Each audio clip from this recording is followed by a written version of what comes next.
last lecture we were discussing about the equations of motion for constant acceleration.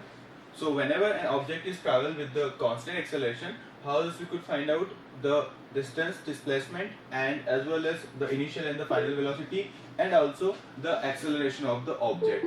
To find such kind of quantities, we just find out few equations. Equation number 1 and equation number 2 was derived, and today we are going to continue by the third equation.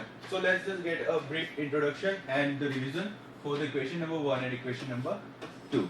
तो हमने देखा था कि एक graph था, वो graph किस किस के बीच में था बताइए? Time and velocity. Time and velocity. Very good. यहाँ पे हमने लिया था इनिशियल वेलोसिटी को u, फाइनल वेलोसिटी को v. नाउ क्वेश्चन अगर कि ऐसा कंफ्यूजन हो जाता है कई बार कि इनिशियल को u ले या इनिशियल को v ले, है ना? ऐसा होता है कभी कभी. किस किस के माइंड में ये डाउट आता है कि सर इनिशियल को u लेना है या v लेना है? कंफ्यूजन हुआ है किसी के साथ ऐसा? नहीं आता सर. नहीं आता?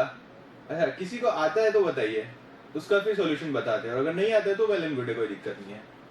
बताए इसका लॉजिक. चलिए देख लीजिए एक बार. अल्फाबेट की अगर हम बात करें तो देखिए, जब भी हम अल्फाबेट में आगे की तरफ बढ़ते हैं TUV, है ना, तो सबसे पहले U आता है या V आता है? U आता है. तो अगर हम बात करें वेलोसिटी की, तो इनिशियल वेलोसिटी पहले आएगी या फाइनल वेलोसिटी पहले आएगी? इनिशियल पहले आएगी. तो अल्फाबेट के अंदर U पहले आता है, और इनिशियल और फाइनल वेलोसिटी में इनिशियल वेलोसिटी भी पहले आती है. That is why we consider initial velocity as a U and final velocity as a V. Why? Because U is before the V. Clear है सबको? अगर कंफ्यूजन क्रिएट हो तो इस लॉजिक को आप फॉलो कर सकते हैं U और V का अल्फाबेटिकली. चलिए, तो ऑब्जेक्ट जो है वो हमने जहां से ऑब्जर्व करना स्टार्ट किया था, उस पॉइंट एट दैट इंस्टेंट हमारी जो वेलोसिटी थी, इनिशियल वेलोसिटी, वो थी u. फिर after few time that time spend is t second. After t second object reaches to the velocity of v. Object जो है इनिशियली u वेलोसिटी से travel कर रहा था. किस टाइम? जिस टाइम हम उसे ऑब्जर्व करना स्टार्ट कर रहे थे, at the time we were studying the object. तो उसके बाद t सेकेंड का टाइम जो स्पेंड आगे बढ़ता जाता है. तो t सेकेंड के बाद जो है वो ऑब्जेक्ट पहुंच जाता है v वेलोसिटी पे. Final velocity of the object is v. और हमें फाइंड आउट करना था few equations related to the displacement as well as initial velocity, final velocity, time t and acceleration. इनके बीच में हमें रिलेशंस को डिराइव करना था. तो हमने इक्वेशन नंबर 1 निकाली थी by the help of definition of. किसकी हेल्प से हमने निकाली थी इक्वेशन नंबर 1? बताइए. सर अपन U को O पे नहीं ले सकते क्या? U को O पे ले सकते हैं, बिल्कुल ले सकते हैं. लेकिन उससे दिक्कत पता है क्या होगी? दिक्कत मतलब कि उससे हमारी जो जनरल फॉर्म है वो नहीं निकलेगी. क्यों? क्योंकि अगर हमने U को इनिशियल पॉइंट पे ले लिया तो इसका मतलब हो जाएगा इनिशियल वेलोसिटी कितनी है? 0. तो क्वेश्चन अगर होता है क्या दिक्कत है सर? 0 पुट कर दीजिए. यही कहना है कि अगर हमारी इनिशियल वेलोसिटी 0 है तब भी हमें कोई दिक्कत नहीं है. कब दिक्कत नहीं है? जब हमने किसी वैल्यू के साथ में उस इक्वेशन को फाइंड आउट कर रखा हो. जी समझ रहे हैं आप? कि मान लीजिए मेरी इक्वेशन है v = u + at. अब आप कह रहे हैं कि इनिशियल वेलोसिटी को आप 0 ले लीजिए. तो अगर मुझे ये वाली इक्वेशन पता है, ये वाली इक्वेशन अगर मुझे पता है, तो यहाँ पे मैं u की जगह 0 पुट करूंगा तो मेरे पास इस वाले ग्राफ के लिए आ जाएगी इक्वेशन v = at. कोई दिक्कत नहीं है. लेकिन अगर मैंने यहाँ पे इक्वेशंस को डिराइव करा by the initial velocity taking as a 0, तो मेरे पास इक्वेशन आएगी v = at, क्योंकि इनिशियल वेलोसिटी 0 कंसीडर करें. अब मान लीजिए इस ग्राफ की तो मैंने इक्वेशन डिराइव कर ली और क्वेश्चन में आ जाता है ग्राफ कुछ इस तरीके का, तो वहां पे प्रॉब्लम अगर होगी. क्यों? क्योंकि यहाँ पे u की तो कोई क्वांटिटी है ही नहीं. चीज समझ रहे हैं आप? तो हमने क्या करा? एनलार्ज फंक्शन, जो एनलार्ज इक्वेशन थी उसे हमने डिराइव कर दिया. तो अगर हमने किसी चीज का बड़ा पार्ट पढ़ लिया है तो उससे छोटा पार्ट हम बना सकते हैं. लेकिन अगर हम छोटे पार्ट को ही पढ़ेंगे तो उससे बड़े पार्ट को कैसे डिराइव करेंगे? प्रॉब्लम आएगी ना. That is why we studied by taking initial velocity as u and final as a v instead of taking u as a 0. ताकि हमारा अगर कोई क्वेश्चन आता है तो उस क्वेश्चन में इनिशियल वेलोसिटी गिवन हो तो अब भी हम उसे सॉल्व कर पाए. और अगर इनिशियल वेलोसिटी 0 गिवन है तो u की जगह 0 पुट कर दीजिए, कोई दिक्कत नहीं है. ठीक है. चलिए, तो फर्स्ट इक्वेशन हमने डिराइव की थी by the help of definition of acceleration. Acceleration is defined as change in velocity with respect to time. तो यहाँ पे वेलोसिटी कितनी चेंज हुई है? Final velocity v minus initial velocity u divided by total time कितना लगा हमें? t। so this one was our first equation. By this we can say like v minus u is equal to at, v is equal to u plus at। ये थी हमारी first equation of motion, first equation of motion. Clear है? यहाँ पे acceleration की help से हमने first equation derive की थी। सेकेंड इक्वेशन कैसे डिराइव की थी हमने? फोर इक्वेशन सेकेंड, बताइए कैसे डिराइव की थी? एस क्या रिप्रेजेंट करता है यहाँ पे? ut plus half at square। हाँ, s is equal to ut plus half at square हमारी सेकेंड इक्वेशन ऑफ मोशन आई थी फॉर कांस्टेंट एक्सेलरेशन, है ना। लेकिन इसे हमने डिराइव कैसे किया था, कैसे निकाला था इस इक्वेशन को, बताइए? प्रैक्टिस की नहीं की? प्रैक्टिस करनी है ना, कहा था तभी तो दो इक्वेशन कराई थी, चाहते तो एक साथ तीनों इक्वेशन भी करा सकते थे। सोचो, चलो सोचो कैसे निकाली थी हमने सेकंड इक्वेशन। सेकंड इक्वेशन हमारी रिप्रेजेंट कर रही है डिस्प्लेसमेंट को। अगर हमें कोई ग्राफ दे रखा हो टाइम और वेलोसिटी का, तो उसकी हेल्प से हम डिस्प्लेसमेंट कैसे निकाल सकते हैं? सोचो।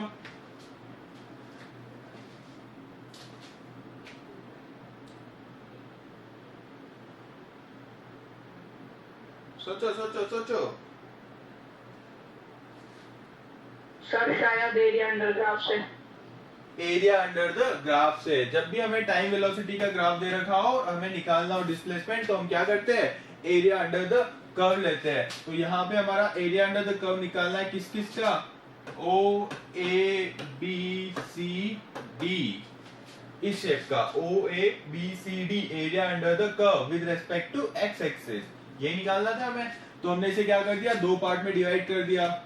एक रेक्टेंगल या स्क्वायर हो सकता है, दूसरा हमारा ट्राइंगल हो सकता है। दोनों का एरिया इंडिविजुअल निकाला था। फिर हमने कैसे निकाला था? s is equal to half base into height, this one is the area of the triangle, right angle triangle, plus ये हमारा चाहे स्क्वायर हो या रेक्टेंगल हो, कुछ भी हो सकता है। तो हमने क्या करना है? लेंथ इनटू विड्थ करना है। चाहे स्क्वायर हो तब भी उसका एरिया ऐसे ही निकालते हैं। तो यहाँ पे हमारी लेंथ कितनी दे रखी थी और विड्थ कितनी दे रखी थी? ये थी हमारी u के बराबर। क्यों? क्योंकि CD की जितनी हाइट है उतनी ही हाइट हमारी 0 से लेकर के u तक की है। टोटल हमारा u है ना यहाँ पे, तो ये भी u है और ये भी उसी के इक्वल है। तो यहाँ पे हमने लिया था u, और फिर यहाँ पे हमारा लेंथ कितनी आ रही थी? टाइम t के इक्वल आ रही थी, तो यहाँ पे हमने पुट किया था t। उसके बाद s इज इक्वल टू, इस ट्राइंगल के अंदर बेस की वैल्यू कितनी है? ट्राइंगल के अंदर बेस की वैल्यू कितनी है, बताइए? सर जितना टाइम है। जितना टाइम है। और हाइट की वैल्यू कितनी है? हाइट की वैल्यू जितनी वेलोसिटी है। जी नहीं, कैसे निकाला था समझिए। 0 से लेकर के यहाँ तक की जो हाइट है वो है हमारी v, और 0 से लेकर के c तक की जो हाइट है वो है हमारी u। हमें क्या चाहिए था? ये वाला पोर्शन चाहिए था। तो ये पोर्शन निकालने के लिए हम क्या करेंगे? Total minus this one. तो हमारे पास क्या बच जाएगा? Remaining part. तो हमने क्या किया था? v माइनस u किया था। v माइनस u की जगह हमने क्या पुट किया था? v माइनस u की जगह हम क्या पुट कर सकते हैं? 80 पुट कर सकते हैं। 80। तो यहाँ पे हम पुट करेंगे 80। ये था हमारा ut। तो ये हो जाएगा s is equal to ut plus half a t into t square. s is equal to ut plus half a t square. किया था इस तरह से हमने डिराइव। Yes, sir. चलो बढ़े आगे थर्ड इक्वेशन की तरफ। चलिए थर्ड इक्वेशन डिराइव करने के लिए क्या करेंगे? हम हेल्प लेंगे सेकेंड इक्वेशन की। देखिए ट्रिक बताते हैं, याद रखने की ट्रिक बताते हैं। फर्स्ट इक्वेशन हमने डिराइव की थी by the help of acceleration. फिर एक्सेलरेशन की हेल्प से हमने फर्स्ट इक्वेशन डिराइव की। उसके बाद सेकंड इक्वेशन थी हमारी डिस्प्लेसमेंट की। तो डिस्प्लेसमेंट इज इक्वल टू होता है एरिया अंडर द कर्व। फिर उसके बाद हमने सेकंड इक्वेशन में किसकी हेल्प ली थी? फर्स्ट इक्वेशन की। Because of putting the value of t की वैल्यू पुट करने के लिए हमने क्या किया था? v माइनस u लिया था। v माइनस u की वैल्यू हमने पुट की थी 80। और ये वाली कहां से आई थी equation? By the help of first part. अब हमारा आ रहा है थर्ड पार्ट, तो थर्ड पार्ट में हम किसकी हेल्प लेंगे?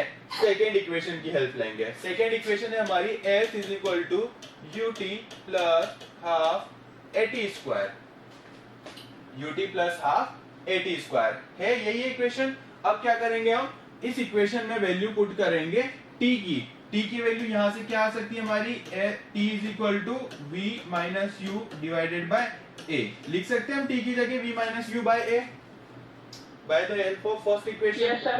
चलिए, तो इसकी ट्रिक क्या है? हमें यहाँ पे स्टार मार्क करके रख लीजिए कि जब भी हमें थर्ड इक्वेशन डिराइव करनी है तो हम क्या करेंगे? We will put the value of t from equation first. This one is the trick. ये आपको एग्जाम में नहीं लिखना है, ये आपको बस अंडरस्टैंड करने के लिए, याद करने के लिए लिखवाई है, ठीक है? यहाँ पे भी आप ट्रिक लगानी है अगर, तो फर्स्ट इक्वेशन के लिए ट्रिक लिख दीजिए by the definition of acceleration. तो फर्स्ट इक्वेशन डिराइव करने की ट्रिक क्या है? Acceleration. By the help of acceleration we can derive the first equation. Second equation derive करने की ट्रिक क्या है? Area under the curve, area under the curve. ये हो गई हमारी ट्रिक नंबर 2। तो फर्स्ट इक्वेशन निकल जाएगी bye the definition of acceleration, second equation निकल जाएगी एरिया अंडर द कर्व से, और थर्ड इक्वेशन निकालने के लिए हम सेकंड इक्वेशन में we will put the value of t, तो हमारे पास थर्ड इक्वेशन आ जाएगी। These are the tricks to remember the derivation. Clear है सबको? चलिए, तो बाय पुटिंग द वैल्यू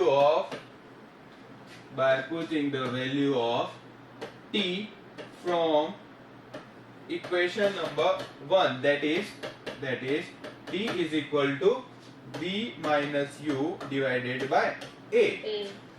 रखते हैं वैल्यू को, सब्स्टिट्यूट करते हैं और देखते हैं क्या आता है। So s is equal to u, t की जगह हम रख देते हैं v minus u by a, ut plus half a t square. तो t की जगह वैल्यू आ रही है हमारी v minus u by a का whole square, u t plus half a t square. किसी को कोई डाउट है यहाँ तक? No, sir. बढ़े आगे? Yes, sir. चलिए सॉल्व करते हैं। तो अब देखिए यहाँ पे हमारी वैल्यू आई है s is equal to u, इन्हें सेपरेट कर लेते हैं, v minus u divided by a plus a v minus u का whole square divided by 2a square. a square से a कैंसिल आउट हो जाएगा कि नहीं हो जाएगा? यहाँ पे a into a, 2 times a है हमारा, स्क्वायर है क्योंकि, और यहाँ पे हमारा a सिंगल है, तो स्क्वायर से a को कैंसिल आउट कर सकते हैं। क्यों? क्योंकि ये आपस में मल्टीप्लाई में है। अब देखिए यहाँ पे डिनोमिनेटर में हमारे पास 2a है, यहाँ पे डिनोमिनेटर में हमारे पास a है, तो अगर हमें एलसीएम लेना हुआ तो यहाँ पे भी अगर 2a हो गया तो हम एलसीएम ले सकते हैं इजीली। तो यहाँ पे 2a लाने के लिए हम क्या कर सकते हैं? यहाँ पे 2a लाने के लिए हम कर सकते हैं इस पार्ट को 2 से मल्टीप्लाई और 2 से डिवाइड कर सकते हैं। अब देखिए इससे कोई फर्क नहीं पड़ेगा क्योंकि 2 और 2 आपस में कैंसिल आउट हो जाएंगे तो 1 बचेगा। लेकिन इससे हमें फायदा क्या होगा? इससे फायदा ये होगा कि हमारे पास डिनोमिनेटर में यहाँ पे भी 2a आ गया और यहाँ पे भी 2a आ गया। तो जब दोनों टर्म्स में 2a है तो हम इजीली एलसीएम ले सकते हैं। हाँ, एक बार ये वापस से समझाओ, कुछ समझ नहीं आया। कुछ समझ नहीं आया? कोई बात नहीं, फिर से देखते हैं।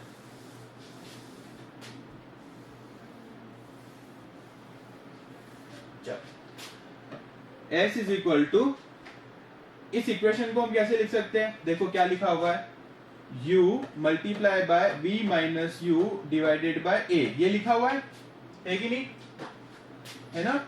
तो यहाँ पे ब्रैकेट लगा हुआ है, तो इस ब्रैकेट को हम क्या कर लेते हैं? अलग अलग कर लेते हैं। तो u ऊपर बचेगा v माइनस यू और नीचे बचेगा हमारा a। यहाँ तक कोई दिक्कत फर्स्ट टर्म में? No, sir. चलिए फर्स्ट टर्म हो गई, तो यहाँ पे फर्स्ट टर्म आ चुकी है हमारे पास u v minus u divided by a। अब सेकेंड टर्म को कैसे लिखेंगे? सेकेंड टर्म देखिए, सेकेंड टर्म है हमारी half a v minus you upon a का होल स्क्वायर है ना। अब ये टर्म थोड़ी सी कॉम्प्लेक्स लग रही है हमें, तो हम इसे सिंप्लीफाई करते हैं। कैसे? Simple mathematic. यहाँ पे हमारा क्या है, a बाई 2 है, तो ये हो गया हमारा a/2 हो गया। ठीक है, अब ये देखिए ऊपर है हमारा v माइनस यू, तो ये हो गया हमारा v माइनस यू, और बाहर की तरफ होल स्क्वायर है तो यहाँ पे होल स्क्वायर आ गया, डिवाइडेड बाय a नीचे है और इसका भी क्या है हमारा होल स्क्वायर है, तो नीचे भी क्या आ गया a स्क्वायर आ गया। ठीक है, तो इसे हम लिख सकते हैं a v माइनस यू का whole square divided by 2a square लिख सकते हैं। Yes, sir. चलिए Yes, sir. तो सब्स्टिट्यूट करते हैं, तो a v माइनस यू का whole square divided by 2a square. अब देखिए इस a स्क्वायर को हम क्या लिख सकते हैं, इस a स्क्वायर को लिख सकते हैं a इंटू a लिख सकते हैं, लिख सकते हैं। Yes, sir. Yes, तो sir. a के से a क्या हो जाएगा, कैंसिल आउट हो जाएगा, तो हमारे पास इक्वेशन क्या आएगी, s is equal to u b minus u divided by a plus v minus u का होल स्क्वायर डिवाइडेड बाय 2 और यहाँ पे 2a बचा a। चलिए अब डिवाइड और मल्टीप्लाई 2 से मत कीजिए, कंफ्यूज होना ना, कोई बात नहीं। हम क्या करेंगे यहाँ पे सीधा क्या ले लेंगे, एलसीएम, एलसीएम ले लेंगे। a और 2a एलसीएम कितना आएगा बताइए, a और 2a का एलसीएम 2a आएगा। चलिए 2a हमारा एलसीएम हो गया। अब 2a और a में हम डिवाइड करेंगे तो क्या बचेगा, यहाँ पे 2 बचेगा फर्स्ट टर्म के लिए, 2. तो 2 से हम क्या करेंगे, मल्टीप्लाई करेंगे कि नहीं करेंगे, Yes, sir. है ना, ऐसे ही लेते ना एलसीएम, दोनों में से जो हमारा बड़ा था उसे हमने ले लिया, कॉमन चीजों को मिला करके, तो 2a आया, फिर 2a से a को डिवाइड किया तो 2 बचा, और जो चीज हमारी बचती रिमाइंडर होता है उसे हम मल्टीप्लाई कर देते हैं, तो 2 को हमने ऊपर मल्टीप्लाई कर दिया। क्लियर है यहाँ तक सबको? हाँ सर, थोड़ा थोड़ा। चलिए आगे बढ़ते हैं। अब यहाँ पे हमारा 2a था, 2a से 2a कैंसिल आउट हो गया, तो 1 बचा, 1 से मल्टीप्लाई करेंगे तो क्या बचेगा, v माइनस यू का होल स्क्वायर। आ गई ये वाली स्टेप समझ में आ गई सबको? Yes, sir. क्या किया है हमने, हमने एलसीएम लिया है दो अलग अलग टर्म से, जो अलग अलग टर्म्स है उसमें जो हमारा डिनोमिनेटर है एक तरफ और a है, बीच में माइनस कैसे लगाया आपने? ये आपका प्लस आएगा, सॉरी दैट वाज मिस्टेकन। ठीक है, प्लस आएगा, यहाँ पे बीच में प्लस है ना, तो यहाँ पे प्लस आएगा। ठीक है, क्लियर है? अब यहाँ पे माइनस आएगा, v माइनस यू में माइनस आएगा। चलिए बढ़ते हैं आगे, सॉल्व करते हैं। तो s इज इक्वल टू, अब देखिए एक है हमारा 2u, एक है हमारा v माइनस यू, तो क्या हम इसे अंदर मल्टीप्लाई कर सकते हैं इंडिविजुअल? तो देखते हैं क्या आता है, ये आएगा हमारा 2uv minus 2u into u, 2u square आएगा कि नहीं आएगा? आएगा sir. 2u को हमने मल्टीप्लाई किया v से तो 2uv आ गया, 2u को हमने मल्टीप्लाई किया u से, बीच में माइनस का साइन है तो माइनस का साइन लगा दिया, 2 into you into you, u into you square हो गया, तो 2u स्क्वायर आ गया हमारे पास, प्लस v माइनस यू का होल स्क्वायर क्या होता है बताइए, v माइनस यू का होल स्क्वायर बताइए क्या हो? v प्लस यू और v minus you. Square minus you square. हाँ गलत, चलिए बताइए, a माइनस b का होल स्क्वायर क्या होता है बताइए, a plus b a minus b। a plus b a minus b, ये होता है क्या? चलो a प्लस b का होल स्क्वायर बताओ, a प्लस b का होल स्क्वायर क्या होता है बताओ? a square plus 2ab plus b square. a square plus 2ab plus b square, ये होता है ना? तो a माइनस b का होल स्क्वायर कितना होगा? a square plus 2b square. That will be equal to a square minus 2ab plus b square, यही होता है? सर मैथ भी पढ़ाते हुए आप? नहीं पढ़ाता नहीं हो, बट फिजिक्स में थोड़ा बहुत पार्ट आता है मैथ्स का, यही होता है। एग्री कर पा रहे हो? अगर हमारा a square minus b square होता तो हम लिख सकते थे a plus b a minus b. Agree कर पा रहे? बताइए फॉर्मूला। हाँ सर। बढ़े आगे? Yes, sir. चलिए, कंफ्यूज नहीं होना है। a square minus b square अलग चीज है और a माइनस बी का होल स्क्वायर अलग चीज है। ठीक है, चलिए लगाते हैं फॉर्मूला, एक बार लिख लेते हैं। a माइनस बी का होल स्क्वायर इक्वल टू होता है हमारा a square minus 2ab plus b square. तो यहाँ पे लगाते हैं a की जगह क्या है हमारा v है और b की जगह क्या है u है। तो a स्क्वायर मतलब कि v स्क्वायर माइनस 2 a की जगह v, b की जगह u plus b square, b की जगह क्या है यहाँ पे u स्क्वायर। क्लियर है? सही है? Yes sir. और नीचे डिनोमिनेटर में हमारा 2a है। 2a को हम यहाँ पे भेज देते हैं, मल्टीप्लाई कर देते हैं, क्रॉस मल्टीप्लिकेशन कर देते हैं। s बाय 1 इधर से इधर मल्टीप्लाई कर दिया, इधर से इधर मल्टीप्लाई कर दिया। तो यहाँ पे हमारे पास है 2as is equal to 2uv minus 2u square plus v square minus 2vu को क्या 2uv लिख सकते हैं, है ना? मल्टीप्लाई में आगे पीछे लिख सकते हैं, प्लस u स्क्वायर। चलिए बताइए कौन कौन सी टर्म आपस में कैंसिल आउट हो रही है? 2uv यहाँ पे प्लस का है, 2uv यहाँ पे माइनस का है, दोनों आपस में कैंसिल आउट हो गए। अब देखिए यहाँ पे माइनस का 2u स्क्वायर है और यहाँ पे प्लस का u स्क्वायर है, क्या बचेगा? 2 बचेगा। 2 बचेगा। माइनस का u स्क्वायर। अरे डब्बू देखो कैसे होगा, माइनस का 2 बचेगा सर। माइनस का 2 बचेगा। अरे नहीं यार, माइनस का u स्क्वायर बचेगा सर। Very good. अगर इस टाइप के क्वेश्चंस आते कंफ्यूजन होता है तो ऐसा नहीं करना है कि u से u गायब हो गया 2 बच गया माइनस का, नहीं ऐसे नहीं करेंगे। देखिए कैसे करेंगे, पहले जो हमारे पास बचना ही बचना है उसको आगे लिख लेते हैं। v स्क्वायर हमारा आगे आ गया, ये वाली टर्म कैंसिल हो गई, ये वाली टर्म कैंसिल हो गई, ये वाली कैंसिल हो गई, बची कौन सी? v स्क्वायर, u स्क्वायर आ गई, v स्क्वायर और माइनस 2u स्क्वायर। तो देखिए v स्क्वायर को हमने लिख दिया है। अब ये आ गई हमारी प्लस की u स्क्वायर माइनस का 2u स्क्वायर। अब देखो इसमें कॉमन क्या आ रहा है हमारा? v square plus u square common आ गया। तो जब u स्क्वायर कॉमन आया तो हमारे पास क्या बचेगा यहाँ पे 1 और यहाँ पे क्या बचेगा माइनस u स्क्वायर कॉमन आ गया, बचा क्या? u स्क्वायर प्लस का किससे आया? u स्क्वायर प्लस का ही है ना, यहाँ पे देखो u स्क्वायर प्लस का है, प्लस का है ना u स्क्वायर, है ना? माइनस का तो क्या है हमारा? माइनस का 2u स्क्वायर है, बाकी जो u स्क्वायर है वो भी प्लस का है, v स्क्वायर भी प्लस का है ना? सर माइनस का 2u स्क्वायर से इसको क्रॉस नहीं किया गया आपने। किसको? माइनस के 2u स्क्वायर से u स्क्वायर को हाँ। नहीं कर सकते अपन। देखो क्यों नहीं कर सकते, एक है हमारे पास माइनस का 2u स्क्वायर और एक है हमारे पास प्लस का u स्क्वायर। आप कह रहे हैं कि u स्क्वायर से u स्क्वायर कैंसिल हो जाएगा तो माइनस का 2 बच जाएगा, है ना? यही कहना चाह रहे हैं आप? माइनस का u स्क्वायर बोल रहा हूँ, माइनस का u स्क्वायर बच रहा है ना। हाँ, तो माइनस का u स्क्वायर कैसे आएगा देखिए बताते हैं। माइनस 2u स्क्वायर, कुछ बच्चों को कंफ्यूजन है ना, तो देखिए बताते हैं। यहाँ पे हमने u स्क्वायर को कॉमन ले लिया, बचा क्या हमारे पास? माइनस का 2 प्लस का 1। u स्क्वायर माइनस 2 प्लस 1 कितना होता है? माइनस 1 होता है। Minus 1 into you square minus का u स्क्वायर, माइनस का u स्क्वायर बचेगा यहाँ पे।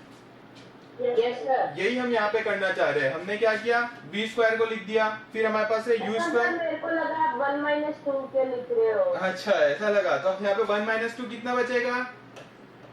माइनस का 1। माइनस का 1। आगे हमारा u स्क्वायर माइनस का 1, माइनस का 1 u स्क्वायर से मल्टीप्लाई होगा तो क्या बचेगा हमारे पास? v square minus u square. Agree कर पा रहे हैं? अब आ गया सबको समझ में? Yes sir. चलिए हाँ सर, थोड़ा थोड़ा आ गया। थोड़ा थोड़ा जब आप प्रैक्टिस करेंगे खुद से तो और अच्छे से समझ में आ जाएगा। तो अब हमारे पास जो इक्वेशन है वो बची है 2as is equal to v square minus u square. तो v स्क्वायर को हम आगे लिख देते हैं, u स्क्वायर को इधर ट्रांसफर करेंगे तो ये माइनस का किस में कन्वर्ट हो जाएगा? प्लस का। तो यहाँ पे बचेगा हमारे पास u स्क्वायर प्लस 2as। तो v square is equal to u square plus 2as। This one is the third equation of motion. Clear है? Yes sir. आया सर समझ? यूनिफॉर्म सर्कुलर मोशन ही बता दो ना। यूनिफॉर्म सर्कुलर मोशन अपन पढ़ेंगे अगले लेक्चर में, एक बार उसको ब्रीफली डिस्क्रिप्शन अपन दे देते हैं। फिलहाल ये बताइए कि इन इक्वेशंस में किसी को कोई doubt? Equation number 1, equation number 2 and equation number 3 clear है सबको? No sir. तो फर्स्ट इक्वेशन की ट्रिक क्या है? By the help of acceleration. Second की ट्रिक क्या है हमारी? Area under the curve. Third की ट्रिक क्या है हमारी? Putting the value of t into the equation of second. ठीक है, तो इन तीनों ट्रिक्स की हेल्प से आप पूरा की पूरा डेरिवेशन सॉल्व कर सकते हैं। अब आपका होमवर्क ये, आपको घर पे पहले बिना देखे जो पढ़ा है उसको मेमोराइज करके और खुद की हेल्प से सॉल्व करना है इस डेरिवेशन को, तीनों इक्वेशंस को। उसके बाद जहां पे आप अटक रहे हैं वहां पे देखिए, फिर से सॉल्व कीजिए, और तब तक करते रहिए जब तक कि आप बिना देखे उसे अच्छे से सॉल्व ना कर ले। ठीक है, क्लियर है? Okay sir. चलो एक बार आपका क्वेश्चन क्या था? यूनिफॉर्म सर्कुलर मोशन ना? Yes sir. चलिए बता देते uniform circular motion. Circular motion की डेफिनेशन होती है whenever an object is traveling on the circular path, that kind of motion is called as a circular motion। तो अगर कोई ऑब्जेक्ट हमारा सर्कुलर पाथ पे ट्रैवल कर रहा है तो उस मोशन को हम क्या कहेंगे? सर्कुलर मोशन कहेंगे। और यहाँ पे एक वर्ड यूज करा गया है, यूनिफॉर्म सर्कुलर मोशन। तो ये circular motion, uniform circular motion कब कहा जाएगा? जब ऑब्जेक्ट जो है वो कांस्टेंट स्पीड या कांस्टेंट वेलोसिटी से मूव करेगा। एग्री कर पा रहे हैं? Yes sir. चलिए अब देखिए, जब कोई ऑब्जेक्ट सर्कुलर पाथ पे मूव करता है तो उसकी दो चीजें चेंज होती है।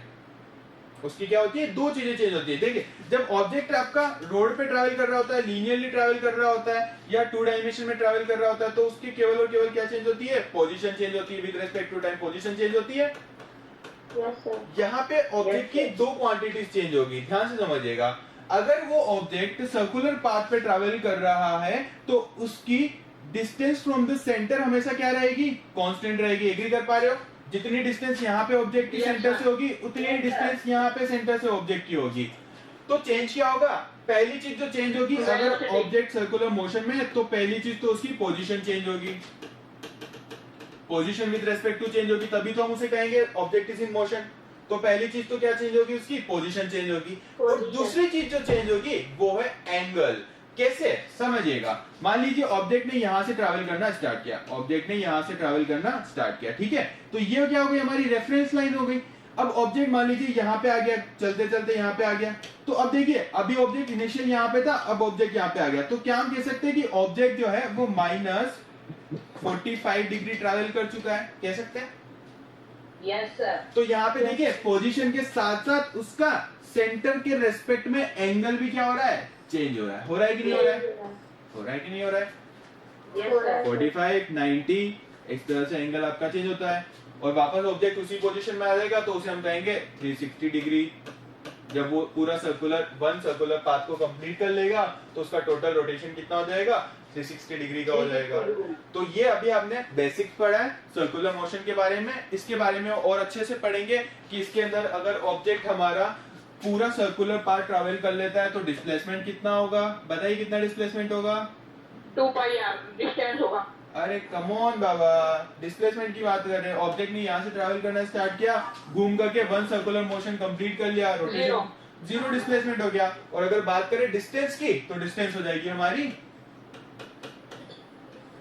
सर क्लास आ गई।